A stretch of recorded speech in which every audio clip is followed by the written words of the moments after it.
Estas foram as terras distribuídas à tribo de Manassés, primogênito de José, ou seja, filho mais velho de José do Egito.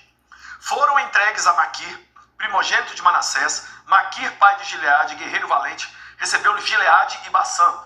Também foram dadas terras para os clãs dos outros filhos de Manassés, Abiezer, Eleque, Asriel, Siquém, Éfer e Semidá. Estes são os filhos homens de Manassés, filho de José, de acordo com seus clãs.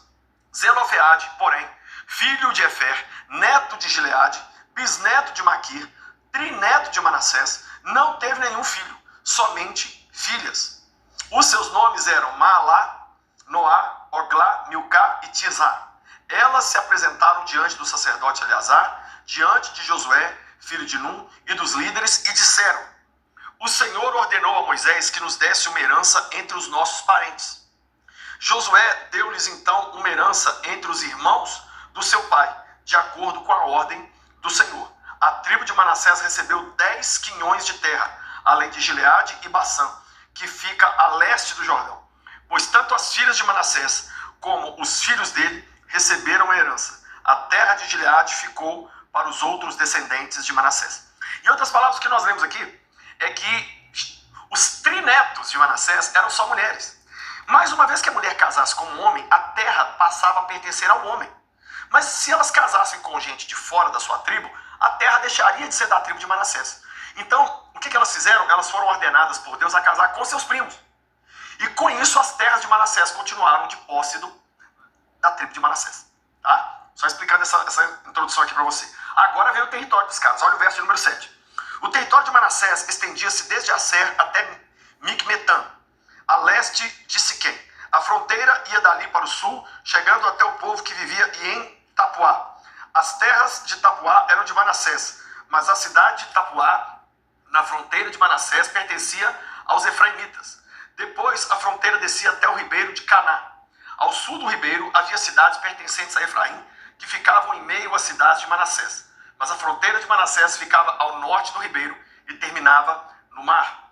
Do lado sul, a terra pertencia a Efraim.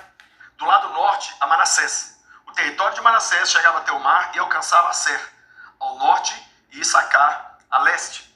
Em Issacar e Aser, Manassés tinha também Betiã, Ibleã e as populações de Dor e Endor, Taanaque e Megido, com seus respectivos povoados. A terceira da lista, isto é, Dor, é Nafote. Essas são as demarcações da tribo de Manassés. Verso 12. Olha a tragédia acontecendo de novo. Para você que já vem acompanhando as aulas aí comigo, você vai entender perfeitamente o que eu estou falando aqui. Os manassitas não conseguiram expulsar os habitantes dessas cidades, pois os cananeus estavam decididos a viver naquela região. Entretanto, quando os israelitas se fortaleceram, submeteram os cananeus a trabalhos forçados, mas não os expulsaram totalmente. Vamos continuar lendo, depois nós vamos voltar aqui. Verso de número 14. Então os descendentes de José disseram a Josué: por que nos deste apenas um quinhão, uma só porção de herança? Somos um povo numeroso e o Senhor nos tem abençoado generosamente. Josué respondeu: se vocês são tão numerosos e se os montes de Efraim têm pouco espaço para vocês, subam, entrem na floresta e limpem o território para vocês na terra dos fariseus e dos refaíns. Os descendentes de José responderam: os montes não são suficientes para nós. Além disso, todos os cananeus que vivem na planície possuem carros de guerra feitos de ferro, tanto os que vivem em Beit-Shean e os seus povoados, como os que vivem no vale de Jezreel. Verso 17. Josué, porém, disse à tribo de José, a Efraim e a Manassés: vocês são numerosos e poderosos. Vocês não terão apenas um quinhão. Os montes cobertos de floresta serão de vocês. Limpem o terreno e será de vocês até os seus limites mais distantes.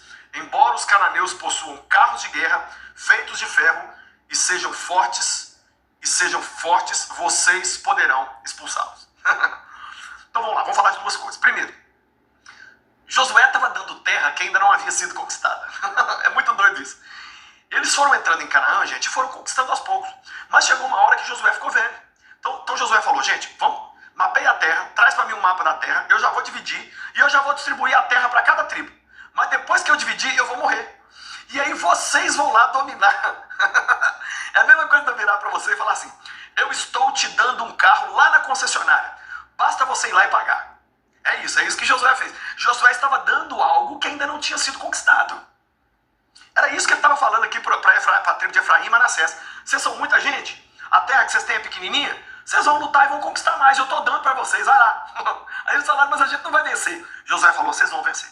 Vão vencer, porque o Deus que cuidou de vocês no Egito, mandou as pragas, o Deus que abriu o mar, o Deus que sustentou no deserto, e o Deus que abriu o Jordão, e o Deus que está dando Canaã para nós, é o Deus que vai ajudar vocês. É isso que nós temos que lembrar. Essa é a parte boa. A parte ruim: o texto do verso 12 aí que diz que o povo de Manassés não conseguiu expulsar os cananeus.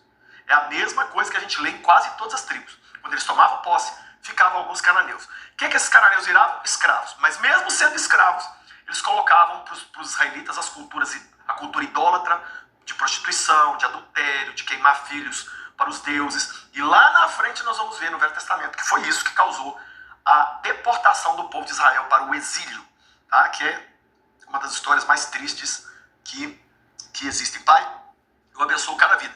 E eu peço ao Senhor que, ao ler aqui essa história da tribo de Manassés, nós possamos aprender essa lição tão boa, que o Senhor tem para nós conquistas que nós ainda não vemos.